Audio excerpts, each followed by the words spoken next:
Et voilà. Alléluia. Je ne mourrai pas. Je vivrai pour raconter la gloire de l'Éternel. Amen. Ah oui, ah oui, ah oui, ah oui. Et nous l'avons vu à l'œuvre dans sa vie. Amen. Quand tous les pronostics sont donnés, si on sait s'attacher à Dieu, il est capable de transformer la cendre en, comment il dit ça? Hein? La cendre en gloire. Alléluia. Quand il dit, Dieu, l'Esprit du Seigneur est sur moi, a dit Jésus. Il m'a oint pour proclamer une année de bonnes nouvelles. Alléluia. Et le deuil sera transformé en allégresse. Amen. Et cet après-midi, c'est ce que nous allons voir ensemble. Amen. Comment nous allons transformer les crises que nous vivons en opportunités. Il n'y a pas très longtemps, un frère nous l'a rappelé, parce que pour ceux qui font des études sur le leadership, on connaît les différentes définitions des choses. Hein. Chez les Chinois, ce qu'on traduit souvent par crise, par difficulté, hein, ça a deux significations. C'est la difficulté ou alors l'opportunité. Amen. Donc c'est pour dire que toute crise peut être transformée en opportunité. Alors je vous invite à lire cet après-midi le livre de la Genèse. Genèse 26. Nous allons lire les 12 premiers versets, mais je vous encourage à lire tout le chapitre pour mieux comprendre. Genèse 26, verset 1 à même jusqu'à 14, verset 1 à 14. Si vous avez trouvé, nous l'avons sur le vidéoprojecteur. Puis-je vous inviter à vous lever et nous allons lire la parole de Dieu ensemble à haute et intelligible voix. Alléluia. Dis à ton voisin, lève-toi, on va lire la parole de Dieu. Amen. Voilà. Excepté les femmes enceintes. Si vous avez une femme à côté de vous qui n'est pas enceinte, il faut la lever. Alléluia. Alors nous lisons ensemble la parole de Dieu. Il y eut une famine dans le pays, outre la première famine qui eut lieu du temps d'Abraham, et Isaac alla vers Abimelech, roi des Philistins, à Guérar. L'Éternel lui apparut et dit, ne descends pas en Égypte, demeure dans le pays que je te dirai. Séjourne dans ce pays-ci, je serai avec toi et je te bénirai, car je donnerai toutes ces contrées à toi et à ta postérité, et je tiendrai le serment que j'ai fait à Abraham, ton père.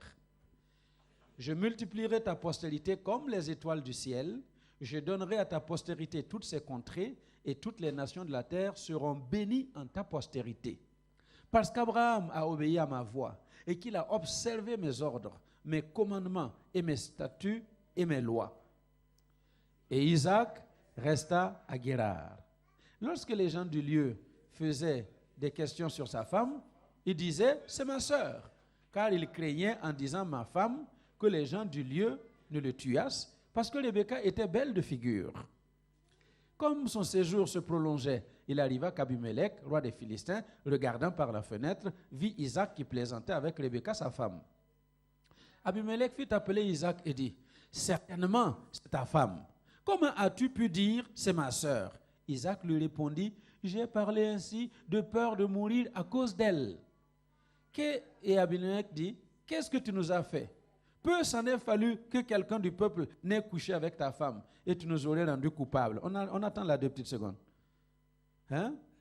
Donc, si tu couches avec la femme d'autrui, tu es coupable devant Dieu. Allô? Si tu as un homme à côté de toi, dis-lui, fais attention avec la femme d'autrui. Alléluia. Hein? Abimelech dit, hein? Tu nous aurais rendu coupables si un homme couchait avec ta femme. Alléluia. Ah, c'est un verset que nous devrions lire et relire dans cette génération dans laquelle nous vivons. Hein? Verset 11.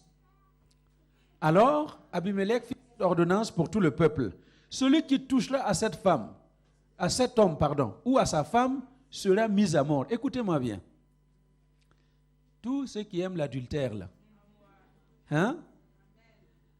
Vous croyez que, et vous qui me suivez hein, via Internet, vous croyez qu'on peut tromper sa femme avec une femme d'autrui impunément? Ça ne se passera pas comme ça. Vous allez penser que ça s'est passé, c'est terminé. Mais ce n'est pas terminé. Dieu dit, hein, celui qui touche à la femme d'autrui hein, sera mis à mort. Alléluia. Peut-être que vous ne mourrez pas physiquement, mais vous serez mort spirituellement. Et l'enfer vous attend. Allô? L'enfer vous attend. En tout cas, moi j'aime trop le paradis, hein, pour m'amuser avec la femme d'autrui. Yeah. Hein? Comment? Pour une nuit de plaisir, tu vas aller griller en enfer. Dis à l'homme à côté de toi, toi aussi. Pour une petite nuit, tu vas aller en enfer. Non, il faut refuser ça. Alléluia. Verset 12. Isaac sema dans ce pays et il recueillit cette année le centuple, car l'Éternel le bénit. Cet homme devint riche. Écoutez bien, il devint comment? Riche. Et il alla en s'enrichissant de plus en plus, jusqu'à ce qu'il devint fort riche. Alléluia. Il avait des troupeaux de menu bétail et des troupeaux de gros bétail et un grand nombre de serviteurs. Aussi, les Philistins lui portèrent envie. Amen. Seigneur, bénis la méditation de ta parole. Parle à ton peuple, touche ton peuple, agis au milieu de ton peuple. Que nous repartions de cet endroit aujourd'hui avec la certitude d'avoir été touchés par ta parole et visités d'en haut. Et que celui qui était malade reparte avec la guérison. Que celui qui est venu souffrant reparte avec la paix dans son corps, dans son âme, dans son esprit. Que ceux qui sont venus avec des questions repartent avec des réponses. Parce que tu es le Dieu qui est venu aujourd'hui pour faire du bien à ton peuple. Que la gloire revienne à toi et rien qu'à toi seul. Au nom de Jésus. Amen. Alléluia. Je vous invite à vous asseoir. Alors, rapidement, ce matin, je vous fais un petit résumé pour pouvoir continuer sur ce que nous venons de lire. Nous avons vu que nous sommes dans un monde en crise. Je ne sais pas si votre monde est en crise, hein? Mais en tout cas, moi, le monde dans lequel je vis, là, il est en crise. Hein? Il n'y a pas beaucoup de travail, le chômage est là, les difficultés sont là, il y a plein de factures dans beaucoup de maisons qui n'arrivent pas à être payées. Je ne sais pas si chez vous toutes les factures sont payées, mais en tout cas, moi j'ai encore une facture de quelques centaines d'euros qui sont dans mon bureau, qui n'est pas encore payée. Oh, je ne sais pas si vous n'avez pas de problème, mais c'est la crise. Le monde est en crise, n'est-ce pas? Le monde dans lequel nous vivons, il est en crise. Alléluia. Et j'ai dit que la crise n'épargne personne. Ce n'est pas parce que vous êtes chrétien que vous êtes épargné par la crise. Ce n'est pas parce que vous êtes chrétien que vous êtes épargné par la maladie. Ce n'est pas parce que vous êtes chrétien que vous êtes épargné par ce que le commun des mortels peut souffrir. Ça arrive à tout le monde. Comme quelqu'un l'a dit, vous ne pouvez pas empêcher aux oiseaux de voler au-dessus de vos têtes. Mais l'oiseau qui va venir tisser son nid sur ta tête là a besoin de ta permission. La crise, elle arrive à tout le monde. Elle touche à tout le monde. Mais la bonne nouvelle que je vais vous annoncer aujourd'hui, c'est que la crise n'est pas une fatalité. Il y a moyen de la transformer en opportunité pour aller toujours plus près de Dieu et dans la victoire. Alléluia. Quelle que soit la crise dans laquelle tu vis, ne laisse pas cette crise tisser son nid dans ta tête. Alléluia. Amen. Et nous avons vu qu'il y a des choses que nous devons faire pour pouvoir transformer toutes les crises de nos vies en opportunités. La première chose, qu'est-ce que nous avons dit ce matin? Rappelez-moi ceux qui étaient là ce matin. Il faut recevoir la promesse de Dieu.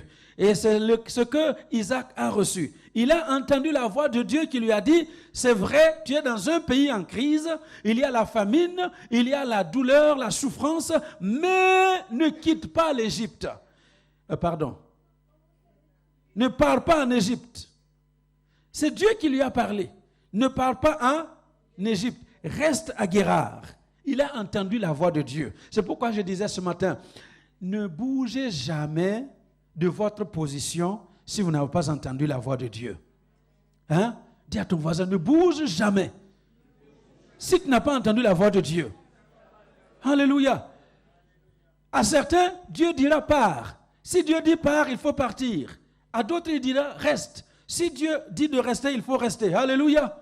Amen. Vous vous rappelez le témoignage de Annie? Comment les gens, il avait reçu la parole de Dieu qu'il allait quitter le Cameroun pour venir en Europe.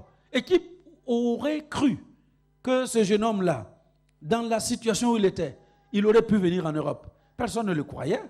Alléluia. Mais il avait la conviction. Et c'était la parole de Dieu qui lui était apparue. Il avait entendu Dieu lui parler. Alléluia. Résultat, le chemin faisant, Dieu l'a amené en Europe. Dieu l'a établi en Europe. Dieu l'a béni en Europe. Et quand bien même il est allé se trouver une femme au Cameroun, il y a 1 an, cette femme a reçu son visa. Et le 15 de ce mois, elle sera au milieu de nous. Alléluia. Amen. Elle sera au milieu de nous. Quand Dieu dit pars, il faut partir. Mais si Dieu dit de ne pas partir, ne pars pas. Je suis allé au Congo au mois de juillet. J'ai rencontré un jeune frère qui était à Bruxelles, qui était plus ou moins prospère à Bruxelles. Et il a entendu la voix de Dieu qui lui a dit, retourne au Congo. Et il en a parlé. Il est retourné au Congo. Je l'ai vu gérant d'une société, sa propre société. Et il est en train de prospérer, de prospérer. Il fait venir sa femme et ses enfants en vacances au Congo. Et il les ramène en Belgique. Alléluia. Mais il faut entendre la voix de Dieu. Non, ici, là, écoutez-moi bien. Nous, comme vous m'écoutez là, Dieu parle. Dieu parle. Ne bouge pas de ta position si tu n'as pas entendu Dieu. Si tu fais ce que Dieu te dit, la crise va être transformée en opportunité. Ça, c'était la première chose. Deuxième chose, qu'est-ce que nous avons dit? Il faut rester là où Dieu nous a indiqué. C'est obéir à ce qu'on a entendu. Donc, première chose, entendre. Deuxième chose, obéir à ce qu'on a entendu. Ça ne sert à rien d'entendre Dieu parler si ce n'est pas pour y obéir. Alléluia. Et troisième chose, rapidement, ceux qui étaient là ce matin, il faut semer. Il faut semer. Isaac entend Dieu lui dire reste. Et il reste. Il obéit. Mais il ne reste pas comme la plupart des gens qui sont venus de l'Afrique en Europe. Hein? Il y en a qui sont arrivés de l'Afrique en Europe. Et vous savez ce qu'ils font? On est couché. En Belgique, on a l'assistance sociale qui s'appelle le CPAS. Ici, là, c'est le RMG. Hein? Voilà. Donc, on est couché. On mange RMG, CPAS. Toi, tu vas prospérer avec CPAS et RMG. Dites-moi, quelle maison tu vas acheter avec RMG ici? Allô? Donc, Isaac, il n'a pas entendu Dieu qui lui dit, lève-toi, sème. Non, non, non. Il dit, Dieu m'a dit de rester. Je vais prospérer dans ce pays. La première chose que je vais faire, c'est semer. Je vais travailler. Et il a semé. Il a travaillé. Et comme je vous l'ai dit ce matin, généralement en temps de crise, la première chose qu'on a envie de faire quand on a la semence là, c'est manger. Allô? C'est la crise, c'est la famine. Et toi, tu as un bol de maïs ou un bol de riz, hein, qui peut te suffire pour manger une journée. Tu as envie de manger parce que le ventre crie famine. C'est le temps de la famine. Mais si tu manges ce que tu peux semer, ça veut dire que tu as mangé ton avenir. Alléluia. C'est pourquoi les Chinois disent, si tu veux libérer un homme pour toute la vie, ne lui donne pas un poisson. Parce que si tu lui donnes un poisson, tu l'as nourri pour un jour. Mais si tu lui apprends à pêcher, tu l'as nourri pour toute sa vie. Alléluia. C'est la même chose. Si nous mangeons notre semence, nous avons de la nourriture pour un jour. Mais si nous semons ce que nous avions envie de manger, nous aurons à manger pour plusieurs années. Alléluia. C'est pourquoi je vous ai encouragé ce matin à être des hommes et des femmes qui donnent. Parce que dans l'économie de Dieu, celui qui donne, il reçoit. Celui qui donne, il s'enrichit. Celui qui donne ne s'appauvrit jamais dans l'économie de Dieu. La quatrième chose que nous avons dite ce matin, c'est éviter les querelles. Si tu veux transformer la crise en opportunité, il faut éviter les querelles. Parce que le diable viendra avec des querelles. Hein? Isaac, il est là, au milieu des Philistins. Il y a des puits que son père Abraham a creusés. Et ces gens-là décident de boucher les puits. ils ne pensent même pas à eux. Vous voyez, quand les gens sont méchants, ils sont méchants. Parfois, leur méchanceté se retourne même contre eux. En bouchant les puits, est-ce que c'est contre Isaac et sa famille qu'ils s'en prennent? C'est eux-mêmes. Parce que les puits donnaient de l'eau pour tout le monde. Mais ils ont bouché pour faire du mal à Isaac. Et ils disent, tu es plus puissant que nous. Va-t'en de chez nous, on n'a plus besoin de toi. Et moi, je me mets à la place d'Isaac. 1, je suis plus fort que vous. Alléluia. 2, ces puits-là, ce sont les puits que mon père a creusés. Alors, qu'est-ce que je vous fais? Hein? Je me mets à la place d'Isaac. Je fais la bagarre. Ah oui. Je dis, comment? Les puits de mon père, vous voulez les boucher? Et en plus, vous ne tiendrez même pas devant moi? Non, non. Isaac n'a pas fait ça. Ils ont dit, va-t'en de chez nous. Vous savez ce que Isaac a fait? Il s'est déplacé et il est parti. Il a évité des querelles. Allô? Si tu veux que ta crise soit transformée en opportunité, évite les querelles. Et les querelles, là, ce sont des distractions. Si tu as une mission que Dieu veut accomplir dans ta vie, tu trouveras de la distraction sur ton chemin. Des hommes et des femmes qui vont te dire, hey, pour qui tu te prends? Eh oui, pour qui je me prends? Je me prends pour un enfant de Dieu. Alléluia. Je me prends pour un fils d'Abraham. Je me prends pour un héritier de Dieu. Et je sais que ce que Dieu a préparé pour moi, c'est à moi et vous n'allez pas m'empêcher d'accéder à ce que Dieu a préparé pour moi. Alléluia. Les distractions. Amen. Il faut éviter les distractions. C'est ça que Isaac a fait. Va-t'en de chez nous. Ok, il n'y a pas de problème. Il est parti. Alléluia. Écoutez-moi bien. Si vous voulez que la crise dans laquelle vous vivez devienne une opportunité, arrêtez de prêter attention à toutes ces voix qui ne sont pas celles de Dieu. Alléluia. Amen. Arrêtez de prêter attention à toutes ces voix qui ont tendance à vous rabaisser, à vous écraser, à vous dire que vous n'êtes rien. Alléluia. C'est la distraction. C'est pourquoi j'ai dit tout à l'heure, avant la Sainte Seine, il faut savoir qui tu es. Si quelqu'un vient te dire, mais pour qui il se prend? Regardez-moi comment il fait le malin. Hein? Mais je sais qui je suis. Alléluia. Oui, les gens là arrivent. Ils disent de Jésus, mais toi tu es un démon, hein? Tu agis par Belzébul, tu es un imposteur.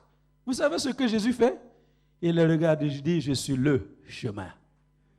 Je suis la vérité. Je suis la vie. Alléluia. Il sait qui il est. On va l'entourer pour le tuer. Il dit, je suis la résurrection et la vie. Même si vous tuez mon corps, il ressuscitera le 3e jour. Il sait qui il est. Est-ce que toi, tu sais qui tu es? La preuve que tu ne sais pas qui tu es, c'est que quand quelqu'un te parle mal, tu abandonnes ce que tu faisais pour Dieu. Allô? Hein? Alexis? Tu sais qui tu es? Hein? Allô? Alors, quelqu'un va te mal parler. Et il te dit, oui, hein, moi, je suis dans la louange là. Écoutez comment il m'a parlé. Alors moi, je ne viens plus chanter. Et tu chantes pour qui? Tu sais qui tu es. Quand tu sais qui tu es, tu ne t'occupes pas de ce que les autres disent, de ce qu'ils font, parce que je sais où je vais. Alléluia. J'ai un objectif.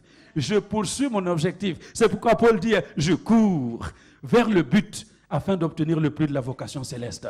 Je me débarrasse de tout ce qui est du passé et de tout ce que les hommes peuvent dire. Et c'est ce que nous devons faire. Amen. Alors, 5e chose. Donc, nous avons vu jusqu'ici comment nous pouvons transformer notre crise en opportunité. J'ai dit 1, il faut entendre la voix de Dieu. 2, il faut faire ce qu'on aura entendu. 3, il faut semer, c'est-à-dire travailler. 4, il faut éviter les querelles. Fuir même les querelles. Il faut fuir. Si tu trouves quelqu'un qui fait la querelle dans l'église, fuis-la. Il ne faut pas rester à côté d'une telle personne. Allô? Ah oui. Hey, toi, tu vas rester à côté de quelqu'un qui cherche querelle. Non. Ne reste pas à côté de... Ah. Alors, 5e chose. Alléluia, parce qu'il y en a 7. Je vais terminer les 3 maintenant. Après avoir évité les querelles, il faut oser recommencer. Dis à ton voisin, ose recommencer encore. Alléluia. Il faut oser recommencer. Au verset 18, quand les Philistins ont bouché les puits que le père d'Isaac avait creusés, Isaac a envoyé ses serviteurs et ils se sont mis à creuser. Ils se sont mis à creuser. Au verset 18, ils creusent. Là où on les... Regardez là, verset 18. Isaac creusa de nouveau les puits d'eau qu'on avait creusés du temps d'Abraham son père et qu'avaient comblé les Philistins après la mort d'Abraham. Et il leur donna les mêmes noms que son père leur avait donnés. Alléluia. Il a osé recommencer encore. Et si tu veux que la crise devienne une opportunité, il faut oser recommencer et recommencer encore. Alléluia. Écoutez-moi bien. Tout ce que Dieu a pour l'homme, vous pouvez le noter. Tout ce que Dieu a pour moi de plus précieux est toujours caché au fond de la terre.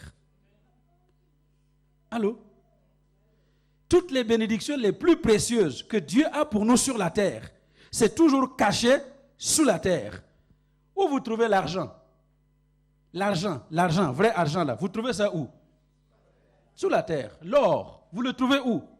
Sous la terre. Le pétrole, où est-ce que vous le trouvez?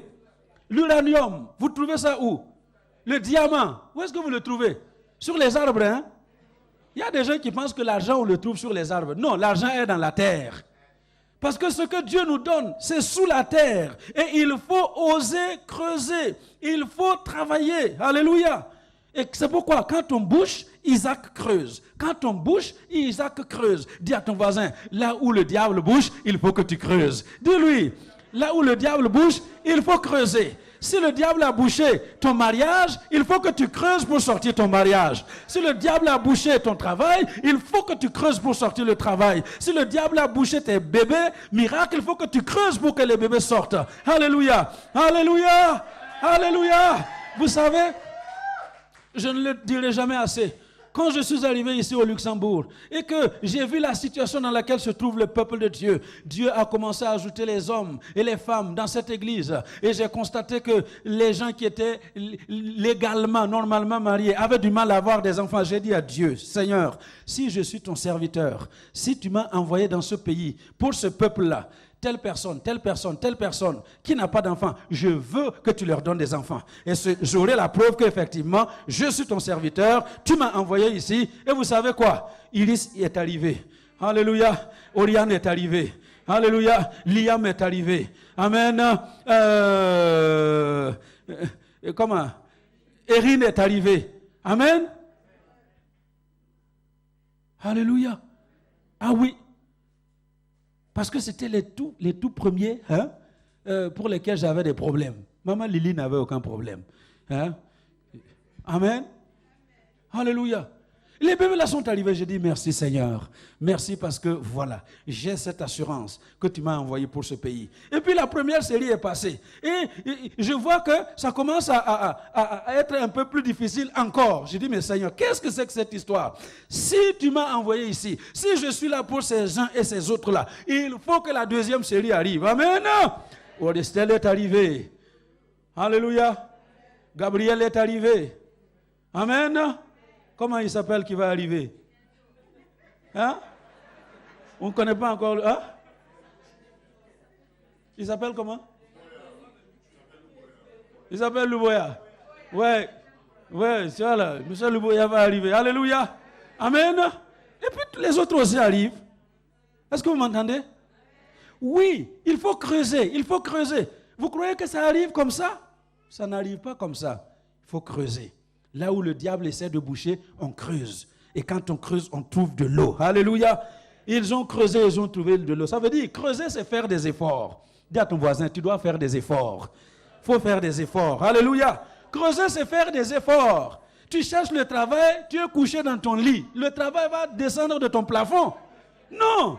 Il faut que tu sortes, que tu ailles de bureau en bureau, que tu déposes les CV. Et ça ne suffit pas de poser les CV. Il faut que tu ailles même les contacter physiquement, parler. Alléluia. Tu ne vas pas trouver le travail couché à la maison. Celui qui cherche, il trouve. Cherche, creuse, fais des efforts. Alléluia. Regardez Luc 6. Creuser aussi, c'est obéir à la parole de Dieu. Luc 6, versets 46 à 49. Pourquoi m'appelez-vous Seigneur, Seigneur, et ne faites-vous pas ce que je dis? Je vous montrerai à qui est semblable tout homme qui vient à moi, entend mes paroles et les met en pratique. Il est semblable à un homme qui, bâtissant une maison, a creusé, virgule, creusé profondément. Est-ce que vous voyez? Vous avez lu avec moi? Hein? Qu'est-ce qu'il a fait? Il a creusé. Creusé profondément et a posé le fondement sur le roc. Une inondation est venue et le torrent s'est jeté contre cette maison sans pouvoir l'ébranler parce qu'elle était bâtie, elle était bien bâtie. Demande à ton voisin sur quoi est bâtie ta vie. Demande-lui. Sur qui est bâtie ta vie? Il faut la fondation solide. Alléluia. Verset 49. Mais celui qui entend et ne met pas en pratique est semblable à un homme qui a bâti une maison sur la terre sans fondement. Le torrent s'est jeté contre elle. Aussitôt, elle est tombée et la ruine de cette maison a été grande. Alléluia. Qu'il ne soit pas ainsi. Donc, creuser, c'est mettre la parole de Dieu en pratique. Ce que vous entendez là, mettez ça en pratique. Amen.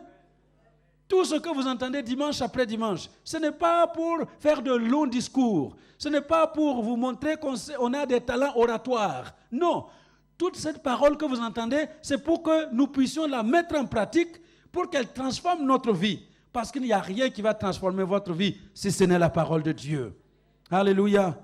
Les paroles de vos parents ne transformeront pas vos vies, n'est-ce pas? Si nos paroles pouvaient transformer les vies de nos enfants, tous mes enfants là seraient maintenant premiers ministres, je ne sais pas où là, parce qu'on aurait trouvé la première ministre à 19 ans, quelque part au Luxembourg. Parce que nos paroles ne changent pas les enfants, mais la prière, la parole de Dieu change les enfants. Alléluia. Amen. Alors, c'était la 5e chose, parce que je dois finir. Donc, si tu veux que ta crise devienne une opportunité, il faut oser recommencer. Alléluia. Là où tu as échoué hier, ne dis pas que c'est fini, parce que ce n'est pas fini. Tu peux encore recommencer. Là où les hommes t'ont renvoyé hier, ne pense pas que c'est fini, parce que tu peux encore recommencer. Alléluia. Là où tu as failli hier, il n'y a jamais de faillite avec Dieu. Hein? C'est juste un pas en arrière. Tu as reculé pour mieux sauter. Amen. Donc si tu as reculé, ne reste pas là-bas. C'est pour mieux sauter. Donc il faut oser recommencer. Alléluia. J'entends dans mon cœur qu'il y a quelqu'un qui a arrêté les études. Parce que tu as trouvé que les études étaient trop dures et que ce n'est pas fait pour toi. Et tu commences à chercher le travail. Ce n'est pas le moment de chercher le travail. Retourne à l'école. Allô? Hein? Si c'est de toi qu'il s'agit, il faut que tu retournes à l'école. Il faut oser recommencer. Alléluia. Vous savez, j'ai connu un sous-officier quand je suis entré à l'école des cadets. Hein? L'école des cadets, ça s'appelait le Prytanée militaire, où on formait déjà au lycée, hein, la première du lycée, la 6e dans le système français. On commence à former les jeunes gens pour en faire des officiers dans l'armée. C'est là où j'ai étudié. Et je suis arrivé, nous avions des chefs de section, c'était des sergents-chefs, et on avait un qui était sergent. Hein? Il s'appelait Samyamba. Voilà. Dis à ton voisin, sois comme Samyamba. Dis à l'autre voisin, il faut que tu sois comme Samyamba. Sergent Samyamba. Alors, nous sommes arrivés en 6e. En 6e, on a trouvé ce monsieur-là. Chaque année, à la fin de l'année, il y a le baccalauréat. Il faisait toujours son dossier pour passer le baccalauréat. Parce que pour aller à l'école des officiers, il faut avoir le bac. Et lui, son rêve, c'était d'avoir le bac pour quitter le rang des sous-officiers pour devenir officier. Alors, nous sommes allés en 6e. Ce n'était pas la première fois qu'il faisait. Il avait déjà fait plusieurs fois et chaque année, il a échoué. Donc, je suis arrivé en 6e, Sergent Samiamba s'est inscrit pour le bac. Il a échoué. Écoutez-moi bien. Je suis arrivé en 5e, il a fait le bac, il a échoué. Je suis arrivé en 4e, il a fait le bac, il a échoué. Je suis arrivé en 3e, il a fait le bac, il a échoué.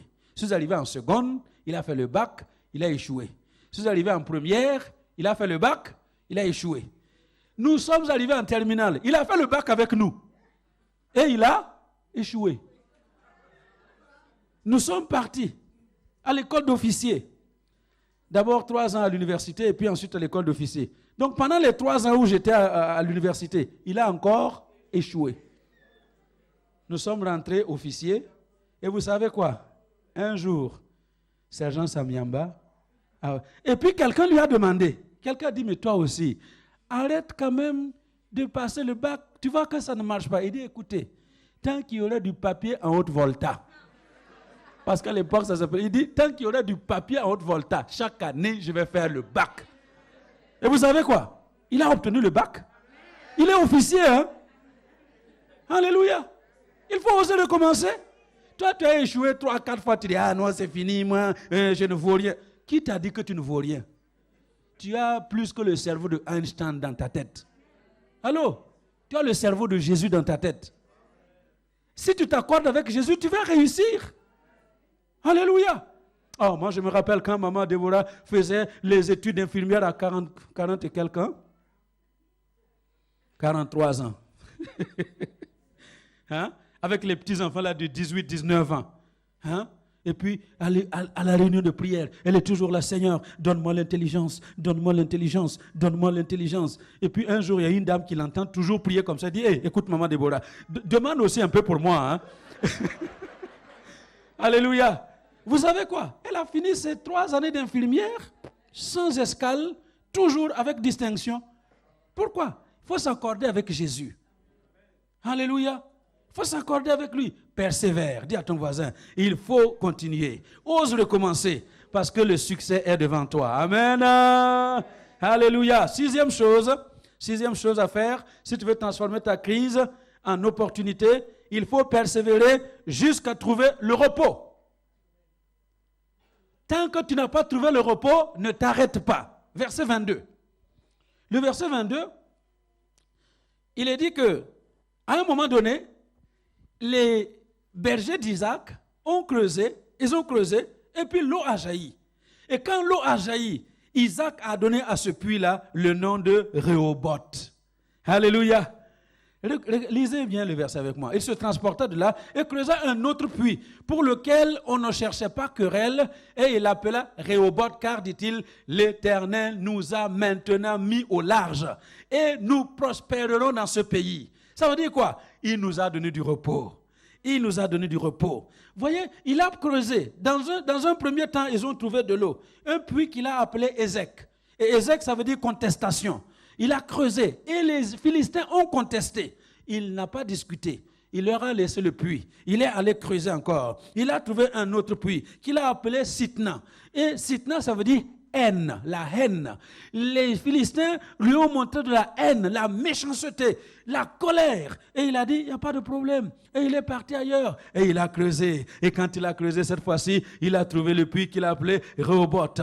Dieu nous a mis au large. Nous allons prospérer dans ce pays. Maintenant, nous sommes dans le repos. Écoutez-moi bien. Si vous savez continuer de creuser, Rehoboth va arriver.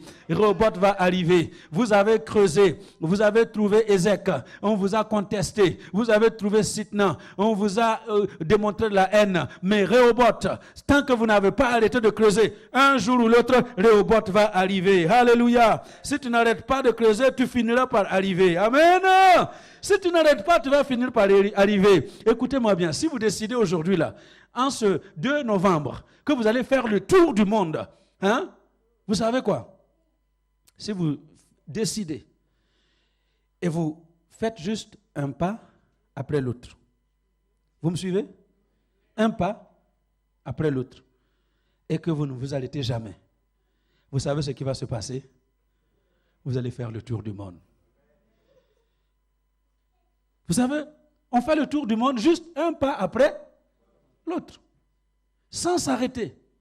Mais le jour où tu arrêtes, tu as arrêté ton projet. Alléluia. Hein? Vous savez comment on mange un éléphant entier tout seul? Hein? Oui, Papa Charles le sait. Est-ce que vous savez que vous là, hein?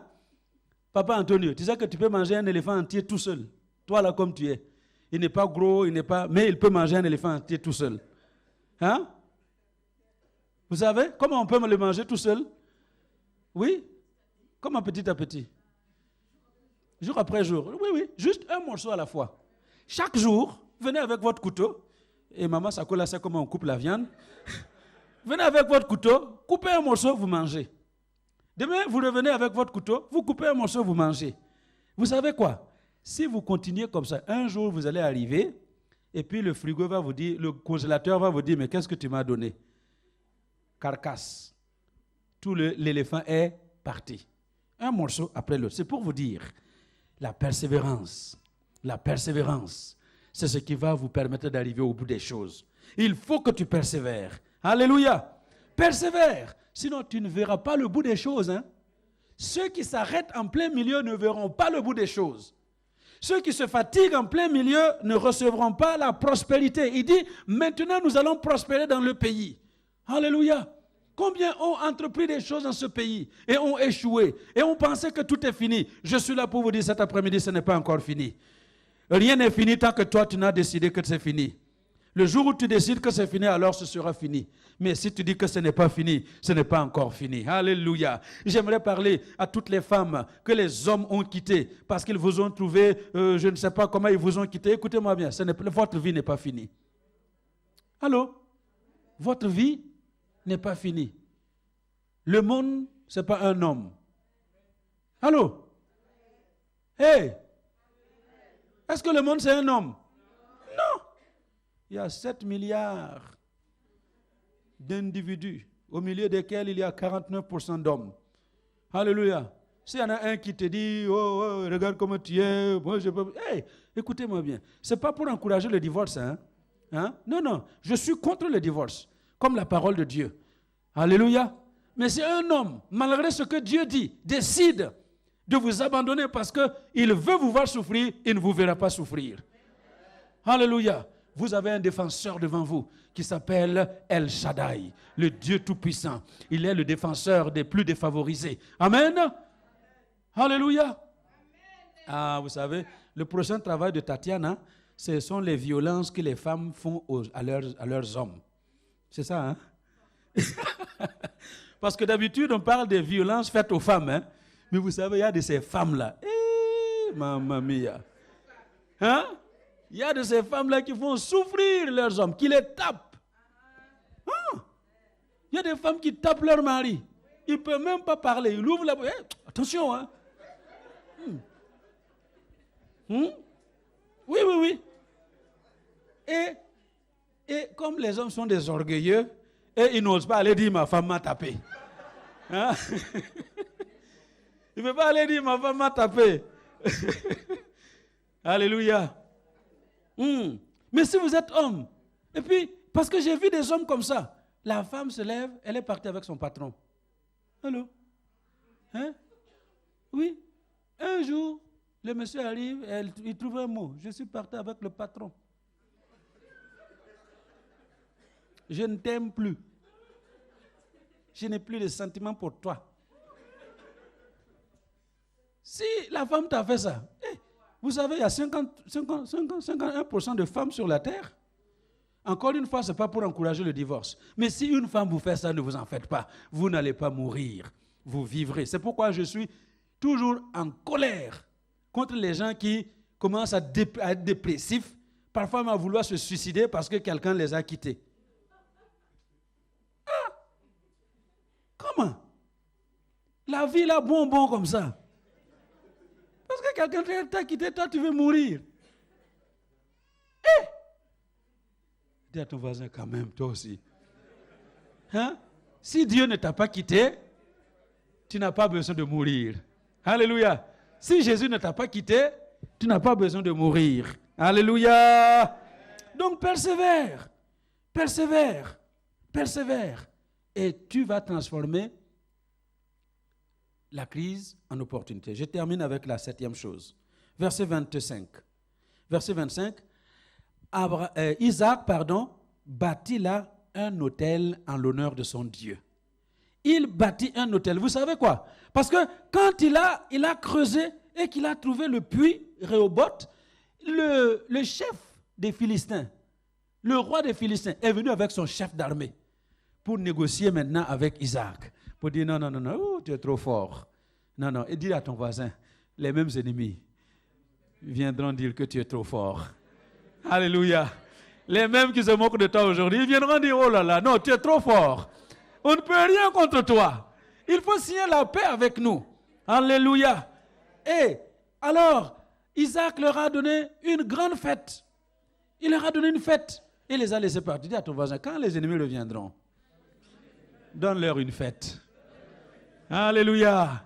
Donne-leur une fête. Et c'est pour ça que le psalmiste dit au psaume 23 que Dieu dresse il dresse pour moi une table en face de mes adversaires. Tu dresses la table, venez manger, il n'y a pas de problème. Alléluia. Amen. C'est pourquoi, écoutez, j'encourage beaucoup de gens à reprendre même leur mariage. Hein?